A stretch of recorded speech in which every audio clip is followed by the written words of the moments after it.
My name's Melly, and I guess you could say my life turned upside down when I met Alex. We clicked instantly at the accounting firm where we both worked, and before I knew it, we were planning a wedding. I was over the moon, of course, but meeting his family, that was a whole different ballgame. Alex always talked about his mom, Mrs. Donovan, with such admiration. So, the day we were supposed to meet her for dinner, I was a bundle of nerves, smoothing down my simple blue dress and double-checking my reflection for the umpteenth time. "Relax, Melly. She's going to love you," Alex assured me as we drove to his childhood home. But the moment we walked through the door, Mrs. Donovan's eyes narrowed as she looked me up and down. "Well, you're certainly slender, aren't you?" she remarked, her tone cool. I tried to laugh it off. "I guess I am. Never been much of an eater." Mrs. Donovan hummed, her expression unreadable. "I hope you're taking care of yourself. A woman should have some robustness, you know." Alex, bless him, jumped in. "Mom, Melly's just fine. She's healthy." Dinner was an uncomfortable affair. Mrs. Donovan's eyes were constantly on me, making me squirm every time I took a bite. I could feel her judging my every move. The worst part came when I excused myself to the restroom. As I passed the living room, I overheard Mrs. Donovan whispering to her sister, "She looks sickly. How will she bear Alex's healthy children?" I felt like I'd been punched in the gut. The rest of the evening was a blur. I barely touched my food and struggled to keep a smile plastered on my face. On the drive back, I was quiet, the words echoing in my mind. Alex noticed. "Hey, you okay? You've been quiet since dinner." I sighed. "It's nothing.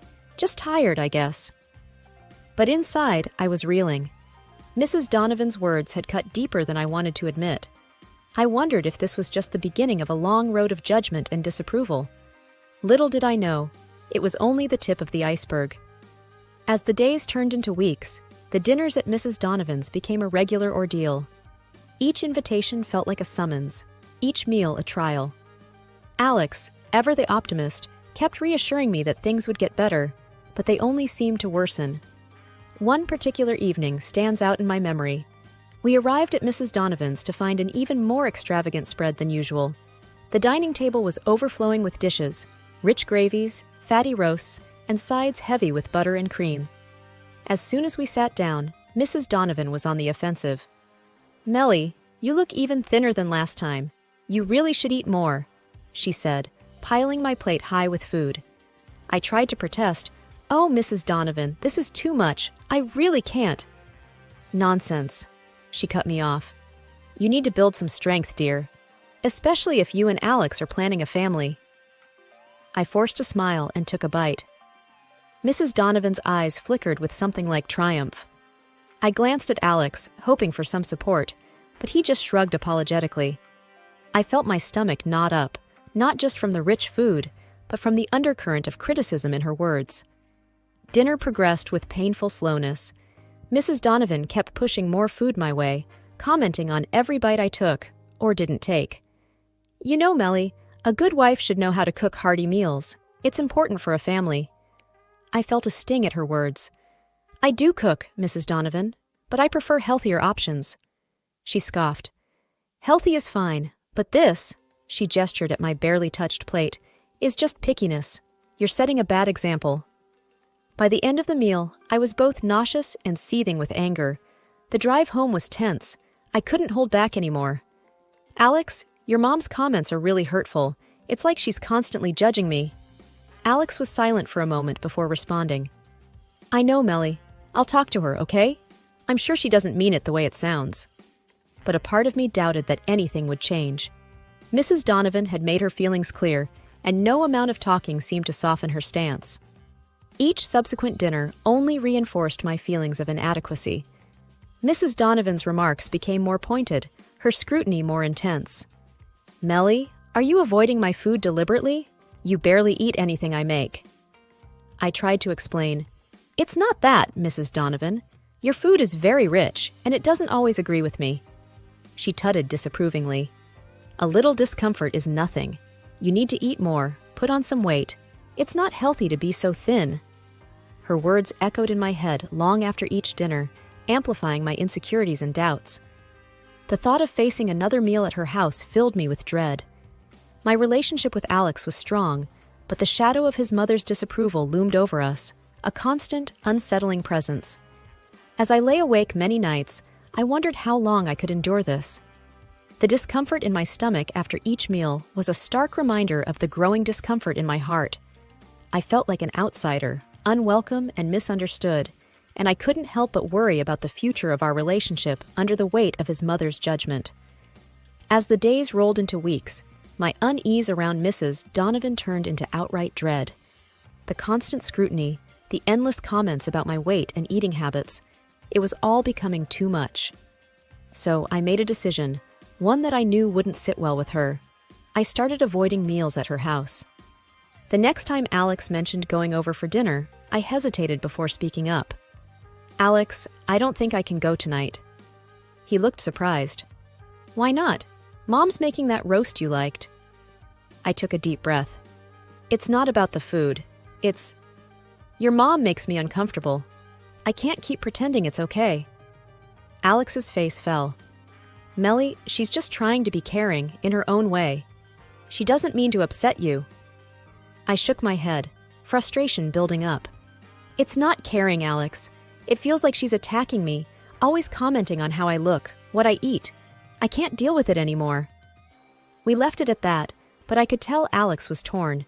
He wanted to keep the peace, but I needed him to understand my side. The next family dinner I missed set off a real storm. Mrs. Donovan called me the next day, her voice icy. "Melly, I noticed you didn't grace us with your presence last night. Is everything all right?" I tried to keep my tone neutral. "Yes, Mrs. Donovan, I just wasn't feeling up to it." There was a sharp intake of breath on the other end. "Not feeling up to it?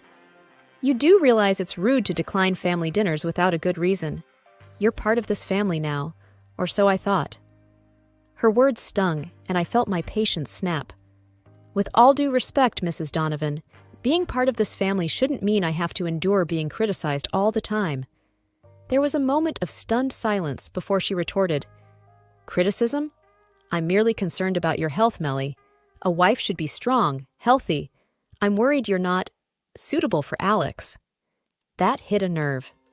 "Suitable? I love Alex and he loves me. That's what matters, not your opinion on my health." The conversation ended soon after, but the damage was done. The rift between us grew wider, deeper. Alex tried to mediate, but his attempts only made things worse. One evening, as we sat quietly in our living room, he broached the subject. "Melly, I spoke to Mom. She's really upset. She thinks you're avoiding her." I let out a bitter laugh. "Avoiding her? She's been nothing but harsh and judgmental since day one. What does she expect?" Alex ran a hand through his hair, looking exasperated. "She's my mom, Melly. I can't just ignore her. Can't you two try to work things out?" I looked at him, feeling a mix of anger and sadness. "Alex, it's not about working things out, it's about respect. She doesn't respect me, and I don't know if I can keep pretending it doesn't hurt." The wedding day was supposed to be the happiest day of my life, and it was, at least until the reception. Everything was perfect. The ceremony, the vows, Alex looking at me like I was the only one in the room. But then, at the reception, everything changed. I remember holding a glass of wine, the same wine everyone else was drinking. It tasted a bit off, but I figured it was just nerves. I took a sip, and that's the last thing I remember before waking up in a stark, white hospital room. Confused and groggy, I tried to sit up. That's when I heard them, Alex and his mom, just outside my room. Mrs. Donovan's voice was sharp. "See what I mean, Alex? She can't even handle a simple toast. She's too weak, too fragile for our family." I felt a pang of hurt, but I was too weak to respond. Alex's voice, full of worry, cut through. "Mom, stop it. This isn't the time. We don't even know what happened." I wanted to shout, to tell them I was okay, that I wasn't weak, but my voice was a mere whisper. Then the door opened, and a doctor walked in, a serious look on his face. "Mrs. Donovan," he said, addressing me, "you gave us quite a scare.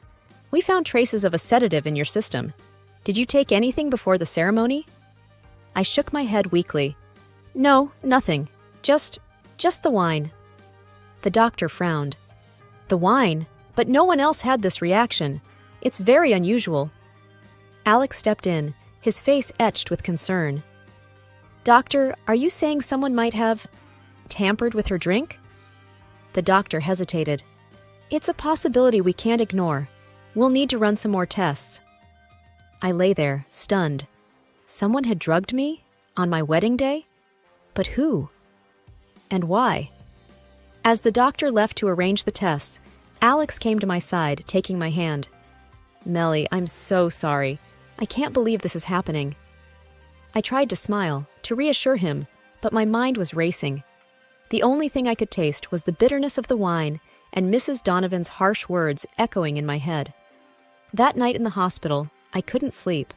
The realization that someone might have deliberately hurt me was terrifying, and the worst part was not knowing who or why. I looked over at Alex, asleep in the chair next to my bed, and felt a wave of sadness. Our wedding day was supposed to be about us, our love. Instead, it ended with me in a hospital bed, surrounded by suspicion and fear. Back home from the hospital, I was a bundle of nerves. The thought that someone had drugged me at my own wedding was like a dark cloud hanging over me. And deep down, I had a gnawing suspicion about who it might be. One evening, I couldn't hold it in any longer. Alex and I were sitting in the living room, the TV playing some show neither of us was watching. I turned to him, my voice shaky. Alex, I need to talk to you about something serious. He muted the TV, looking concerned. What's up, Melly? I took a deep breath. I've been thinking about what happened at the wedding, and I can't shake off the feeling that your mom might have had something to do with it. Alex's face changed instantly. What? Melly, that's crazy talk. Why would you even think that? I could feel my frustration mounting. Think about it, Alex. All those comments, the way she's always on my case. And then I suddenly fall ill after drinking wine that tasted odd? It's not that far-fetched. Alex stood up, pacing the room. Melly, you're talking about my mom.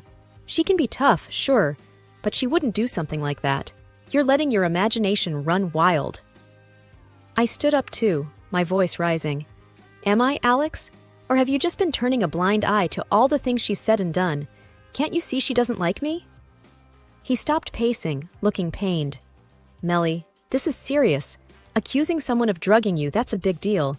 You can't just throw around accusations without proof. I felt tears prick my eyes. I thought you'd at least consider what I'm saying, but it seems like you'll always take her side. Alex sighed, running a hand through his hair. It's not about taking sides, Melly. It's about being rational. We can't accuse people based on a hunch. I felt a mix of anger and disappointment. So, what am I supposed to do? Just forget it happened? He came over, trying to put his arm around me, but I stepped back. We need to think this through, Melly. Maybe talk to the police again, see if they found anything new. I nodded, though I felt far from convinced. Fine, we'll talk to them. But Alex, if it turns out I'm right, I don't know what I'll do. That night, I lay awake, staring at the ceiling. My mind kept going back to Mrs. Donovan, her words, her looks. The doubt and fear were like a poison, and I knew I had to find the truth, no matter how painful it might be. A couple of weeks after the hospital incident, we were invited to another family gathering at Mrs. Donovan's house. I was hesitant to go, but Alex insisted it would be good for us to show a united front. As we walked into Mrs. Donovan's house, the atmosphere was tense. I could feel eyes on me, whispering under their breath. Mrs. Donovan greeted us with a smile. Melly, dear, so glad you could make it, she said, her voice dripping with something that didn't quite sound like sincerity. I forced a smile back. Thank you for having us, Mrs. Donovan. Dinner was served, and I noticed Mrs. Donovan made a point of bringing me a separate dish. I made this especially for you, Melly, considering your delicate condition. Her emphasis on delicate didn't go unnoticed. I eyed the dish warily. It looked normal, but after the wedding, I couldn't be sure. Alex, oblivious to my discomfort, started eating his meal. I pushed the food around my plate, my appetite gone. Mrs. Donovan watched me, a hint of a smirk on her face. Not hungry, Melly? I made it just for you. I looked up, meeting her gaze. I'm just not feeling all that well, Mrs. Donovan, but thank you. The room was filled with murmurs and side glances. I could feel the weight of everyone's eyes on me, judging, questioning. Alex, noticing my discomfort, leaned in. You okay? I nodded, but my mind was racing. What if she had done something to the food again? I couldn't take any chances. I whispered to Alex, Can we switch plates? I'm not comfortable eating this. He looked confused, but obliged, swapping our plates. As he reached for a bite of my food, Mrs. Donovan's hand shot out, stopping him. No, Alex, don't! She exclaimed, her voice laced with panic. The room went silent. Everyone's eyes were now on her. Alex looked up, startled. Mom? What's wrong? Mrs. Donovan's face had lost all color. She stammered, looking for an excuse. It's just... That dish is specially made for Melly. It's not to everyone's taste. I stared at her, my suspicions growing stronger. Why not, Mrs. Donovan? What's in it that's so special? She fumbled for words, her usual composure slipping away. It's just a special recipe. The tension in the room was palpable. Alex looked between his mother and me, confusion turning to realization. Mom, what did you do? Mrs. Donovan was silent, her eyes darting around the room. I knew then, without a doubt, that my suspicions were right. There was something in that food, something she didn't want Alex to eat. The room was heavy with tension following the incident with the plates. I could feel everyone's eyes on us, on Mrs. Donovan, who looked like she was caught in a trap. Alex, his face a mix of anger and disbelief, turned to his mother. Mom, what's going on? Why did you freak out about me eating Melly's food? Mrs. Donovan was fumbling for words, her usual poise nowhere to be seen. It's nothing, just... It was made for Melly, not for you. I couldn't hold back anymore. That's not good enough, Mrs. Donovan. You've been against me from the start. What did you put in my food? The room erupted into murmurs. Mrs. Donovan's eyes darted around, looking for an escape. I didn't put anything in your food, Melly. This is ridiculous. I stood up, my hands trembling. It's not ridiculous. Ever since I started coming to these dinners, I felt sick. And then the wedding. Someone drugged my drink, and now this? It's too much of a coincidence. Alex stood up too, his voice firm. Mom, if you did something to Melly's food, you need to tell us now. This is serious. Mrs. Donovan's face crumpled. I just wanted to protect you, Alex. She's not right for you. She's weak, sickly. I felt a surge of anger. Protect him? By making me sick? By drugging me? The guests were now openly staring, the air thick with accusation and shock. Alex's uncle, who had been silent until now, spoke up. This is a serious accusation, Melly. Do you have any proof? I pointed to my plate. I'm calling the police, and they will give the food prepared by Mrs. Donovan for examination. And then Mrs. Donovan burst into tears. I just wanted the best for my son. I thought if she was out of the picture, he'd find someone better, someone healthier. The confession hung in the air, heavy and damning. Alex looked at his mother, his expression one of utter betrayal. You did this to Melly? My wife? I felt a mix of relief and despair. Relief that the truth was out, but despair at the cost. My relationship with Alex, our place in his family, everything was in shambles. The rest of the evening was a haze. There were arguments, people taking sides, some in disbelief, others in anger. Alex and I left early, the weight of what had happened bearing down on us. As we drove home, neither of us spoke. The silence was oppressive, filled with unasked questions and unspoken fears. What did this mean for us? For our future? The woman who was supposed to be my family had betrayed me in the worst way, and the fallout was something neither Alex nor I were prepared to handle. That night, as I lay in bed, the events of the evening replayed in my mind. Mrs. Donovan's confession, the look of shock on Alex's face, the whispers of the guests. The confrontation had brought the truth to light, but it had also opened a wound that I wasn't sure could ever fully heal. One evening, as Alex and I sat together, the silence between us felt particularly profound. Breaking the stillness, I turned to Alex. "We need to talk about what's next, about the police." He looked at me, his expression solemn yet supportive. "I've been thinking about that too. It's your decision, Melly. I'll back you up, whatever you choose." I mulled over the thought, feeling the weight of the decision on my shoulders. It's just, going to the police feels like opening a Pandora's box. It's not just about exposing what happened, it's about airing family issues in public. He nodded understandingly. "I know it's hard, but remember, you're the one who's been wronged. If you want to pursue this legally, I'm with you." After a pause, I let out a deep breath. "No, I don't think I want to go down that road, but there's something else I've decided." I hesitated, gathering my courage. "I can't see your mother again, Alex. After everything, I can't." Alex's reaction was quiet, contemplative. "I understand. And honestly, I feel the same. After what she did, I can't just carry on as if nothing's happened. I won't see her either." His words were a relief, a validation of my feelings. "It's going to be hard, Alex. She's your mother." He squeezed my hand, firm and reassuring. "I know, but what she did, it's unforgivable. Our relationship, our marriage, comes first." In the days that followed, we both stood by our decision. It was a difficult period, adjusting to this new reality where Mrs. Donovan was no longer a part of our lives. There were moments of doubt, of questioning whether we were too harsh, but we supported each other through them. We started focusing more on ourselves, on rebuilding and strengthening our bond. We made plans for the future, small things to look forward to, like weekend getaways and quiet evenings together. As we moved forward, I realized that this ordeal, as painful as it was, had brought us closer. We had faced a challenge together, one that tested the very foundation of our relationship and had come out stronger.